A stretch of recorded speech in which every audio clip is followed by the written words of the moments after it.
आज हम इस वीडियो में सीखेंगे कि अटल का विलोम शब्द क्या होता है और इसका अर्थ क्या होता है, और साथ में हम कुछ उदाहरण वाक्यों से भी इसे और अच्छे से समझेंगे। तो सबसे पहले अटल का अर्थ समझते हैं। अटल का अर्थ होता है अडिग, अचल या जिसे बदला नहीं जा सकता, यानी कि जो चीज़ बदलती नहीं है या जिसे बदला नहीं जा सकता है उसे अटल कहते हैं। तो अटल का विलोम शब्द यानी कि विपरीतार्थक शब्द होगा चंचल, और चंचल का अर्थ होता है अस्थिर, चपल या जो बदलता रहता है, यानी कि जो एक जगह स्थिर नहीं होता उसको हम चंचल कहते हैं। तो अटल का विलोम शब्द हुआ चंचल। आइए अब हम अटल और चंचल को कुछ उदाहरण वाक्यों से समझते हैं।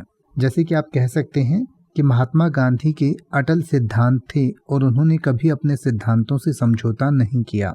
या फिर आप कह सकते हैं कि पहाड़ी की चोटी पर अटल चट्टानें थी जो सदियों से वहीं खड़ी थी। या फिर आप कह सकते हैं कि बच्चों का मन बहुत चंचल होता है, वे जल्दी ही किसी भी चीज़ से उब जाते हैं। या फिर आप कह सकते हैं कि नदी की चंचल धारा कल कल बहती रहती है, कभी भी स्थिर नहीं होती।